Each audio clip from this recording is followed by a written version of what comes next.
Jairo Ernesto Luna García, médico, especialista en salud ocupacional, magíster y doctorado en salud pública con énfasis en salud de los trabajadores, profesor titular de la Universidad Nacional de Colombia, adscrito al Laboratorio de Ergonomía y Factores Humanos de la Escuela de Diseño Industrial Facultad de Artes sede Bogotá de la Universidad Nacional de Colombia. Un saludo muy especial para todas las personas participantes en esta 27ª semana de la salud ocupacional. Voy a abordar en esta sesión la presentación en torno a los modos de habitar y producir en la reincorporación en Colombia, una mirada desde la ergonomía comunitaria. Es una experiencia fruto de un proyecto de investigación que venimos adelantando en la Universidad Nacional de Colombia. La idea de esta presentación es introducir un tema que en nuestro medio no ha sido tan abordado. Nosotros conocemos las dimensiones que la Asociación Internacional de Ergonomía nos propone, de ergonomía física, de ergonomía organizacional, y precisamente en esta ergonomía organizacional, la Asociación Internacional de Ergonomía desde el año 2000 nos propuso que entendamos este campo de la ergonomía que se ocupa de la optimización de los sistemas sociotécnicos, incluyendo sus estructuras, organizaciones, políticas y procesos. Y nos dice que los temas relevantes incluyen la comunicación, la gestión de recursos humanos, el diseño del trabajo, el diseño de los horarios de trabajo, el trabajo en equipo, el diseño participativo e incluye la ergonomía de la comunidad junto con el trabajo cooperativo, los nuevos paradigmas de trabajo, la cultura organizacional, las organizaciones virtuales, el teletrabajo y la gestión de la calidad, un campo muy amplio. Entonces, aquí cabe preguntarnos qué se entiende por ergonomía comunitaria, cómo surgió y cuál ha sido su desarrollo como campo de conocimiento y acción. ¿Qué pertinencia tiene para nuestro medio latinoamericano incursionar en esta perspectiva?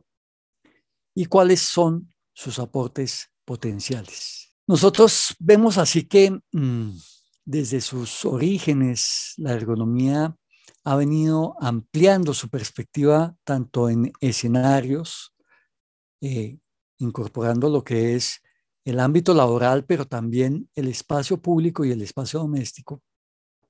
sus alcances, teniendo en cuenta una perspectiva de ergonomía de concepción y ergonomía correctiva. La primera muy relacionado con el diseño de productos y procesos. La segunda, que es la que nosotros estamos más acostumbrados en la intervención para corregir aquellos aspectos en la adecuación del ambiente construido a los seres humanos. Y en tercer lugar, los campos temáticos, porque si bien esta perspectiva de la ergonomía en el mundo del trabajo, el diseño del puesto de trabajo, la adecuación del puesto de trabajo ha sido la predominante, pues también hay otros campos temáticos como la ergonomía forense, que se ocupa de hacer un uso del conocimiento ergonómico para establecer algún nivel de responsabilidades, sea en términos de las implicaciones de los productos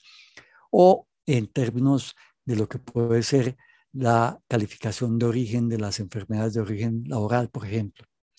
Pero también la ampliación temática en lo que se ha venido denominando ergoecología o la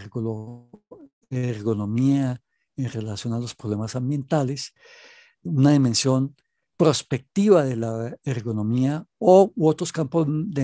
emergentes como el de la semiótica agentiva, que se ocupa también de la interacción con cómo los propios objetos nos permiten una comunicación y una acción a partir de su propia incidencia. Entonces, esto implica que desde los escenarios, los alcances, los campos temáticos, vemos que hay una conjunción entre una dimensión científico-técnica del saber ergonómico aplicado al análisis y a la acción para enfrentar los problemas, pero también se ha puesto de presente una dimensión sociocultural, identificando que los seres humanos interactuamos en marcos culturales y sociales donde se construyen pautas de relacionamiento, pero también en una dimensión política, solamente que entendiendo lo político como aquellos aspectos que nos afectan a todos y en los cuales debemos tomar parte. Es decir, casi siempre la acepción de lo político hace referencia a lo electoral o incluso a lo ideológico, pero aquí lo estaríamos viendo más en una dimensión de política pública. Y allí entonces también cabría preguntarnos por el lugar y el papel de la ergonomía para contribuir precisamente a esas acciones de la sociedad para responder a esos problemas en una dimensión más general. Pues bien, esta ampliación de temas que incluyó en la definición de la Asociación Internacional de Ergonomía, la ergonomía comunitaria, tiene como antecedentes una serie de trabajos que se dieron en el marco del Departamento de Ingeniería Industrial de la Universidad de Wisconsin en Estados Unidos, y allí a mediados de los 90 un grupo de trabajo produjo varios documentos y desarrolló varias experiencias eh, precisamente para colocar el conocimiento ergonómico en un contexto más de tipo urbano, ciudadano, con poblaciones que podrían tener una serie de problemas sociales importantes que los hacía prioritarios para la acción de la política pública. Y en esa medida, entonces, por ejemplo, Cohen y Smith nos proponen que la ergonomía comunitaria como una propuesta de nuevos enfoques de ingeniería humana para resolver problemas arraigados, donde el objetivo final de la ergonomía comunitaria es reinventar el encaje entre las personas, sus ciudades y la sociedad. Entonces, fíjense que estamos pasando de una dimensión de la relación ser humano-máquinas o ser humano-ambiente construido a una relación ser humano-entorno urbano, ser humano-sociedad o comunidad, ciudad, comunidad, sociedad. Otras personas de este mismo grupo de la Universidad de Wisconsin, Newman y Carallon, también nos plantean que la ergonomía comunitaria incluye métodos para examinar el ajuste de la comunidad y el entorno. Y Smith, un par de personas con el mismo apellido, pero que son distintas, nos proponen que es una práctica, que la práctica de la ergonomía comunitaria está encaminada a mejorar las interacciones humanas, la evolución, la ley y la planificación de una organización positiva de grupos para la autorregulación y el control de los recursos y el trabajo de la comunidad. En buena medida, digamos que esta perspectiva se apoya en una cibernética del comportamiento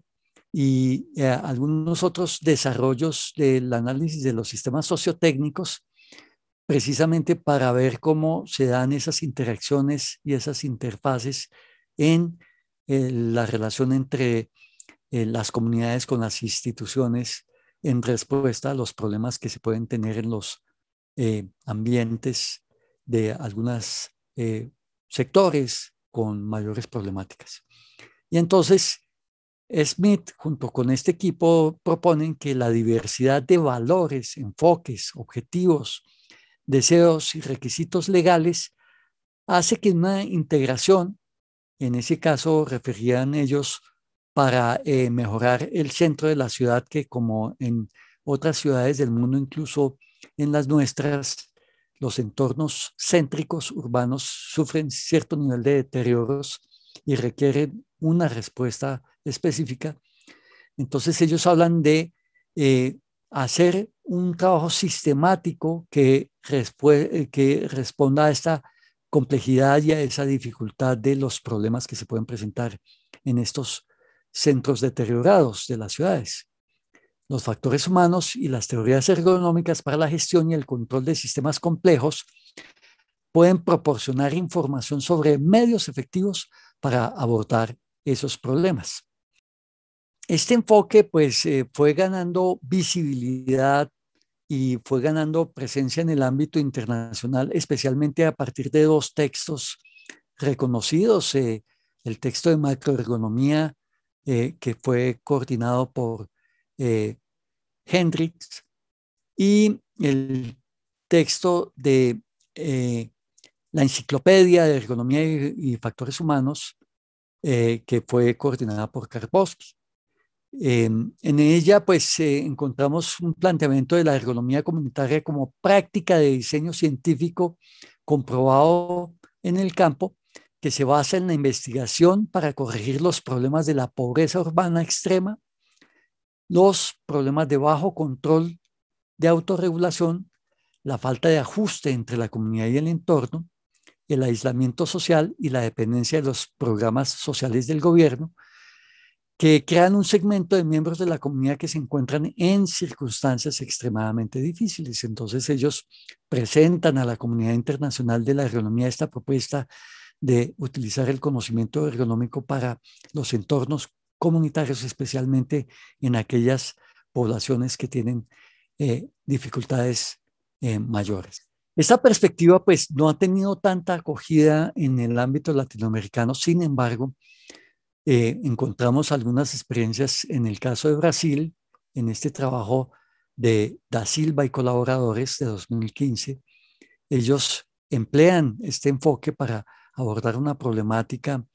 de respuesta a emergencias y desastres y dicen, la ergonomía comunitaria se preocupa por utilizar métodos ergonómicos para facilitar la participación de las personas de las comunidades en las reuniones, los procesos de tomas de decisiones y la búsqueda de mejoras, de modo que cada individuo pueda comprender su contribución y ver sus esfuerzos reflejados en el éxito de la comunidad. Con respecto a la gestión del riesgo de desastres, la ergonomía comunitaria es una forma más de mejorar la resiliencia de la comunidad. Entonces, pues un poco en el ámbito nuestro, de nuestra escuela de diseño industrial, que trabajamos la ergonomía física, la ergonomía cognitiva y la ergonomía organizacional, surgió la idea de tener una experiencia en este ámbito de la ergonomía comunitaria para pensar el problema de la paz en Colombia, particularmente frente al acuerdo de paz suscrito en La Habana entre el Estado colombiano y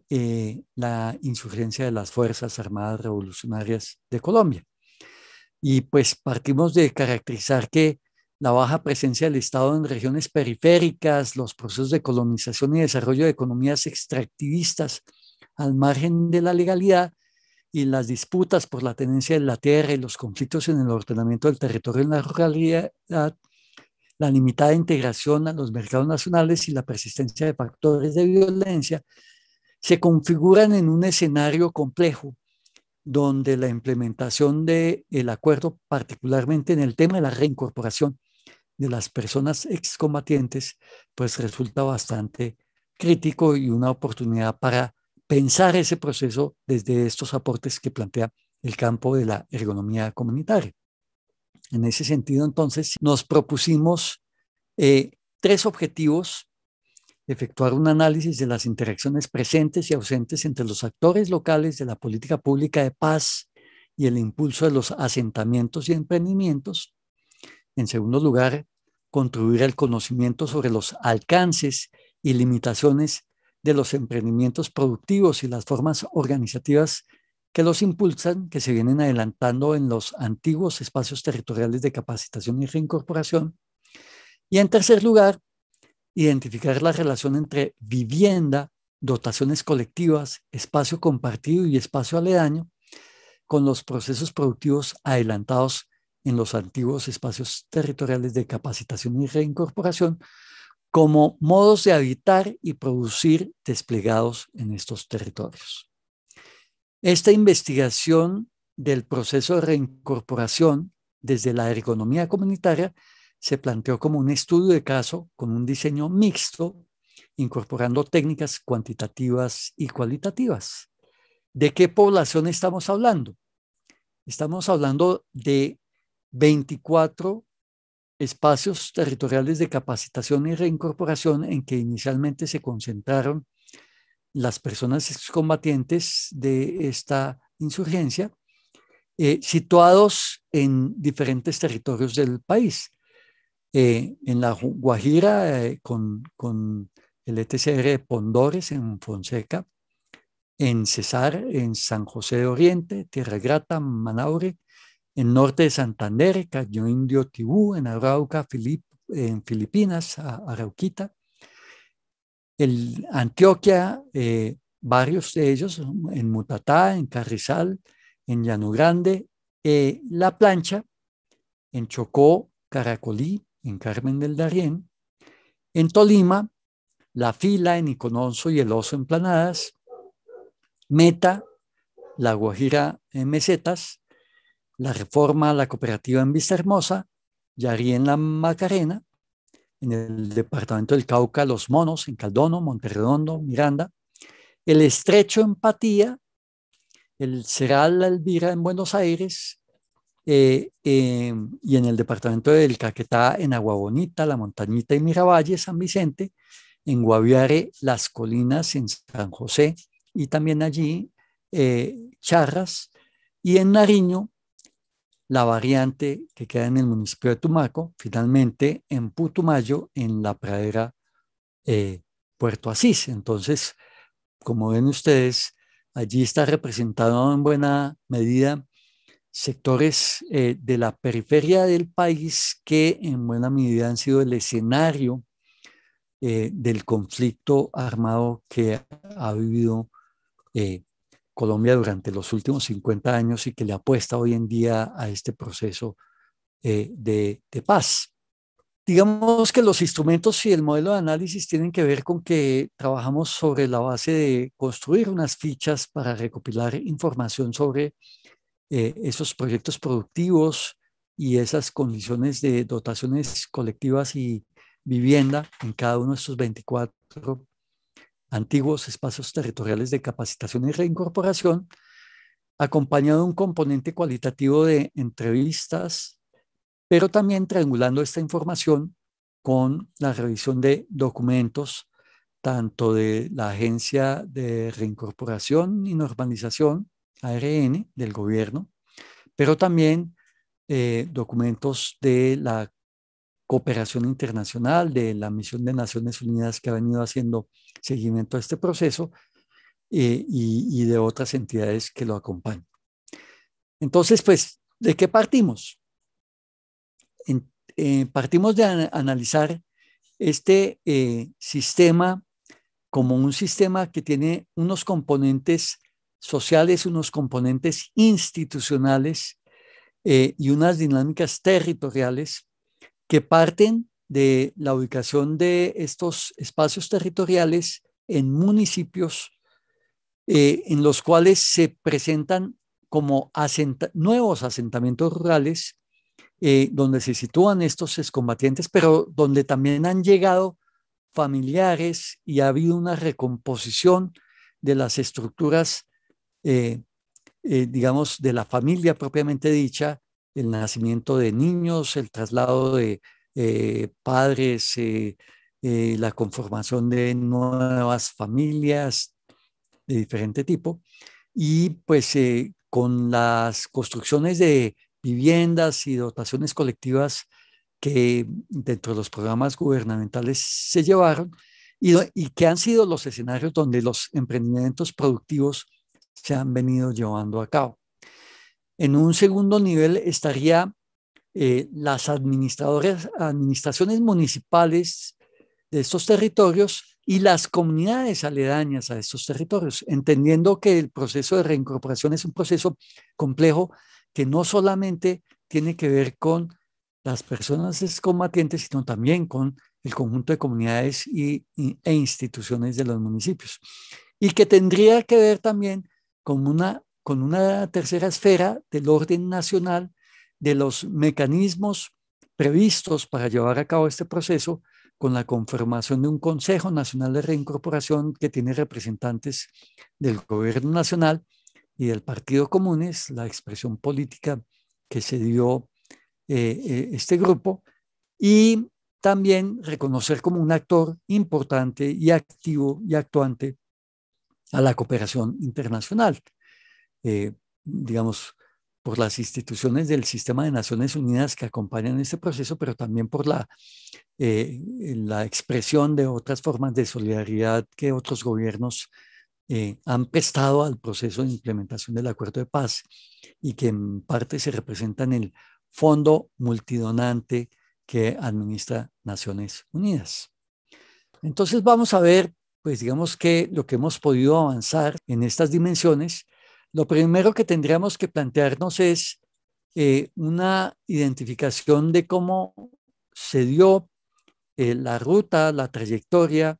para que se materializara este acuerdo de paz, teniendo como tres momentos, unos acercamientos iniciales que se dan entre 2010 y 2012 para llegar a unos acuerdos de negociación que se concibe como una fase secreta. Este proceso culmina el 26 de agosto de 2012 con la firma del Acuerdo General para la Terminación del Conflicto y la Construcción de una Paz Estable y Duradera. Y luego vendría una fase de negociación pública, pues que tuvo como escenario a Cuba, a La Habana, y que pues va a culminar con dos aspectos que son centrales. El 20 de octubre del 2016, con la promulgación del decreto 1647, que fija los puntos de preagrupamiento temporal para el protocolo de cese al fuego y de hostilidades bilaterales y definitivas y todo el proceso de entrega y dejación de armas. Y a partir del 2016 también se da el 12 de noviembre la firma en La Habana del Acuerdo Final para la Terminación del Conflicto y la Construcción de una Paz Estable y Duradera, uno de cuyos puntos plantea todo el tema de las reglas del juego para la reincorporación socioeconómica y política de los excombatientes, de las personas excombatientes. Y luego, pues lo que conocemos todos, lo que ha venido pasando del 2016 al 2020, pues con todos los ajustes que estos acuerdos tuvieron que ser llevados a cabo. Bien, entonces vamos a detenernos un poquito a la dimensión que contempló este surgimiento de los espacios territoriales que inicialmente se denominaron con el decreto 1647 del 20 de octubre de 2016 puntos de preagrupamiento temporal, y luego hubo una serie de decretos que ya definieron de manera mucho más precisa la existencia de las zonas veredales transitorias de normalización y los puntos transitorios de normalización. Digamos que si bien estos temas habían sido abordados en el Acuerdo General de La Habana, pues quedaron fijados en unos términos amplios y pues después fue necesario irlos definiendo de una manera mucho más precisa. A tal punto pues que con el decreto 901 y decreto 1274-2017 se prorrogan estas zonas veredales transitorias y los puntos transitorios y finalmente en el decreto 2026 de ese mismo año 2017 se reglamenta la existencia de los ETCRs y se dictan otras disposiciones de los espacios territoriales de capacitación y reincorporación. Y pues esto fue ajustado en el año 2018 mediante el decreto 982 que finalmente organizó los 24 espacios territoriales que mencioné anteriormente. Entonces, en esta situación, digamos que la Universidad Nacional de Colombia se planteó desde un comienzo acompañar el proceso de los diálogos de paz a través del Centro de Pensamiento y Seguimiento a dichos diálogos, y posteriormente se configuró un foco de pensamiento de la Escuela Universitaria de Pensamiento en torno al análisis de este proceso de reincorporación, y de manera más reciente la universidad ha buscado pues coordinar los diferentes acciones y esfuerzos de aportes a este proceso de implementación de los acuerdos de paz en lo que se conoce como Red Paz o la Red Universitaria para la Innovación y el Aporte al Proceso de Paz de la Universidad Nacional de Colombia. En este lapso también entonces la presencia de la universidad se ha dado en algunos de estos espacios territoriales en varias dimensiones, entre otras en el acompañamiento a algunas de las iniciativas como el impulso de proyectos productivos de tipo agroecológico con cultivos, el desarrollo de piscicultura, porcicultura y algunos proyectos de turismo para la paz, pues digamos que han sido elementos para tratar de contribuir a la implementación de ese proceso de reincorporación y que pues también ha permitido ver cómo se contribuye a propuestas de darle valor agregado a los productos del agro. Sin embargo, pues muchas de estas iniciativas han atravesado las mismas dificultades que viven en su vida cotidiana muchos de nuestros campesinos y campesinas en términos de muchas veces llevar adelante procesos de producción de alimentos y pues no tener los canales de mercadeo, de distribución, tener dificultades de transporte, y por eso pues el interés de tratar de buscar cómo configurar propuestas de darle un valor agregado y prolongar el ciclo de vida de algunos de estos productos de tal forma de hacer sostenible estos emprendimientos. Pero pues parte del asunto precisamente ha sido ese enfrentarse a las realidades de los contextos que limitan y dificultan el desarrollo de estas propuestas y que requieren otro tipo de acompañamientos en la formación de modelos de negocio u otro tipo de elementos para realmente volverlos sostenibles. Pues bien, la ARN nos informa que a corte de 31 de agosto de este año hay ya 3.201 proyectos productivos que se han aprobado, en los cuales están vinculados 7.249 de los excombatientes, y esto ha involucrado unos recursos destinados del orden de los 70.968 millones de pesos. ¿Esto qué quiere decir? Que en todo caso, todo este proceso ha involucrado un esfuerzo y una iniciativa por tratar de llevarlos adelante que resulta significativa. Pero muchos de estos proyectos se han dado en el orden de actividades agrícolas, actividades pecuarias, actividades de organización de algún tipo de servicios como estos de los servicios turísticos, pero pues digamos que están en una dimensión de los procesos de aprendizaje, digamos, de formación y capacitación para llevar adelante los emprendimientos que han tenido el concurso de la cooperación internacional y también de entidades como el SENA en el orden nacional, y que están en proceso de desarrollo. Bien, entonces, digamos que, ¿qué podemos decir? Que desde esta perspectiva de ergonomía comunitaria podemos encontrar de un análisis de lo que ha sido ese proceso de reincorporación. Entonces, si vemos, podemos hacer un balance que hay una serie de retos y tensiones en el proceso de reincorporación. Todos hemos asistido en estos años, desde la firma del acuerdo de paz, en que ha habido una polarización de la sociedad colombiana frente a los alcances y significados de este acuerdo y de las implicaciones que tiene operativamente en varias dimensiones. Y pues aquí la tensión que se da en la reincorporación es que en buena medida el proceso que se tenía montado como política pública tenía que ver más con una noción de reinserción del orden individual, buscando apoyar a las personas que habían estado vinculadas con grupos armados a rehacer sus proyectos de vida y sus proyectos económicos.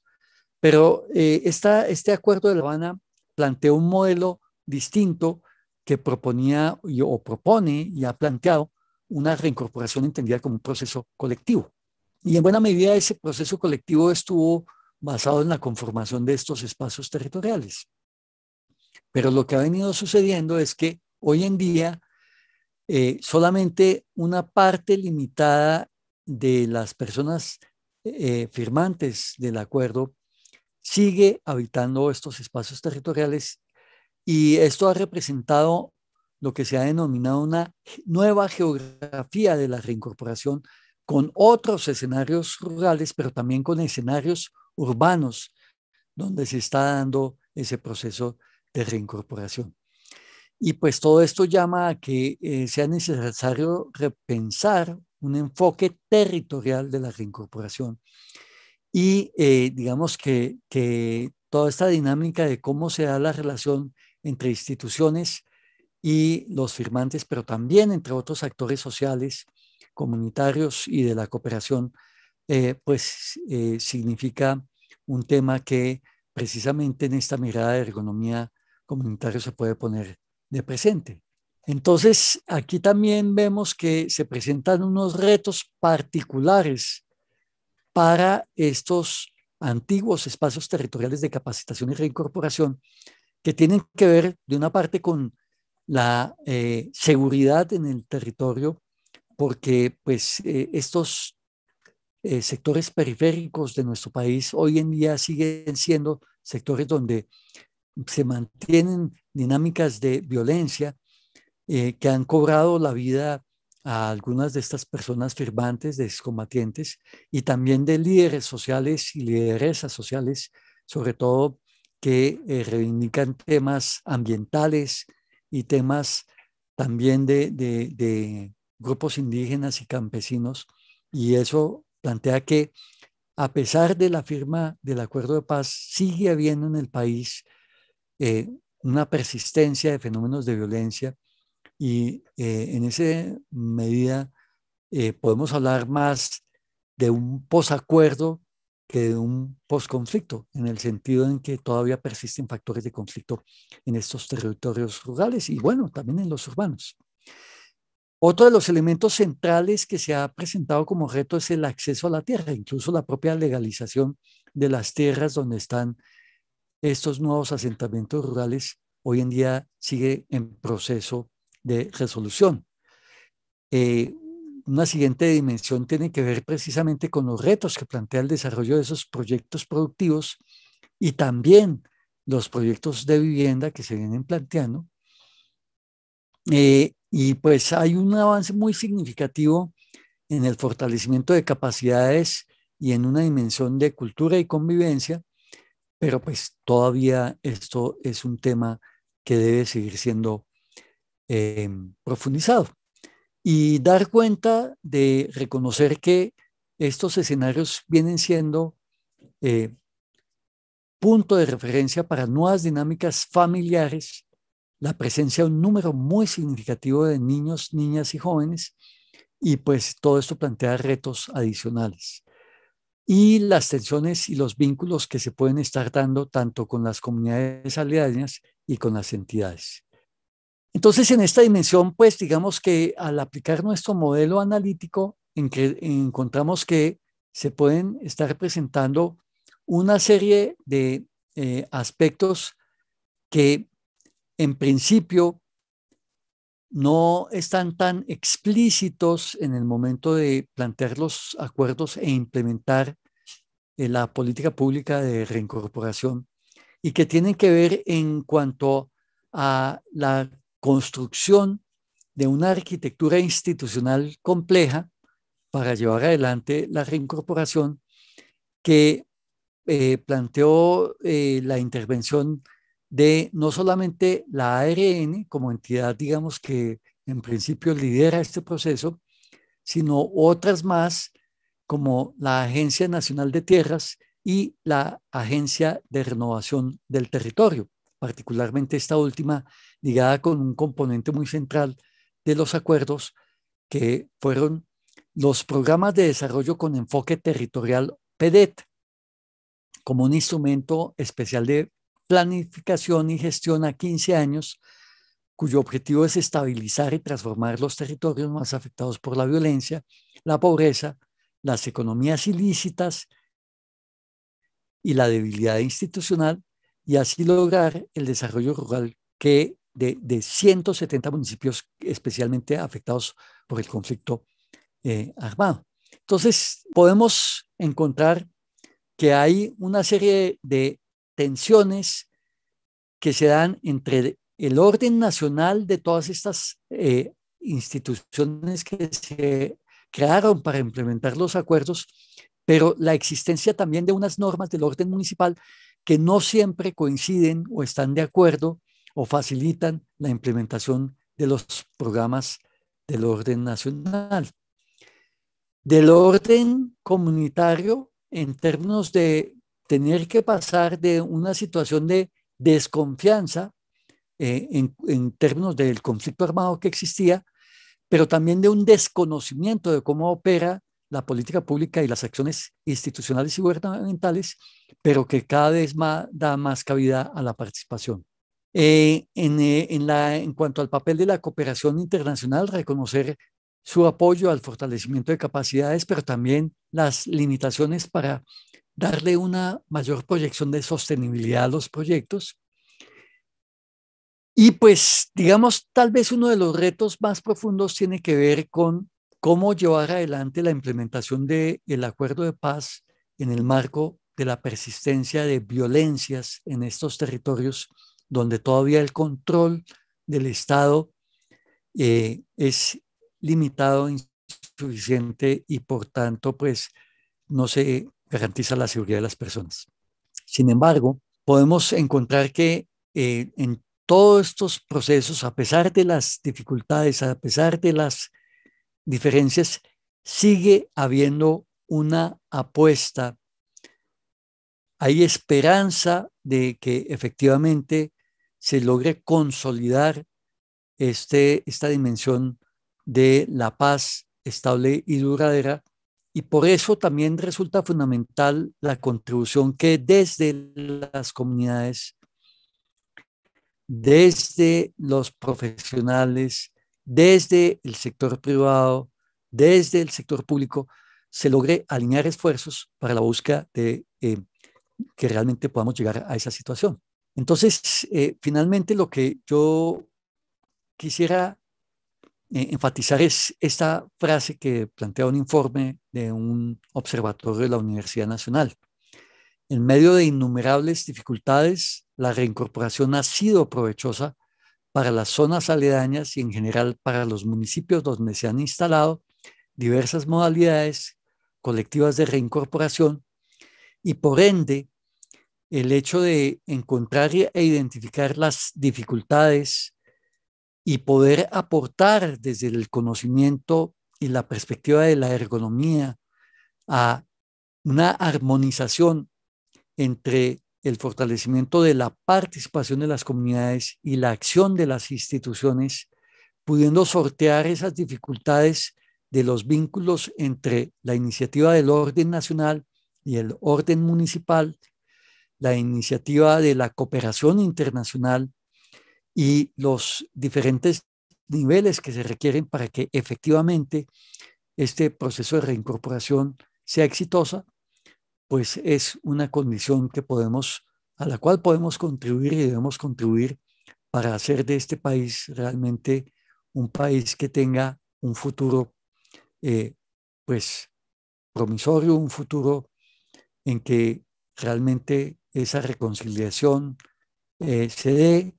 y que aún en estos retos que nos colocó la pandemia podamos aprovechar los escenarios para fortalecer la construcción de una paz estable y duradera.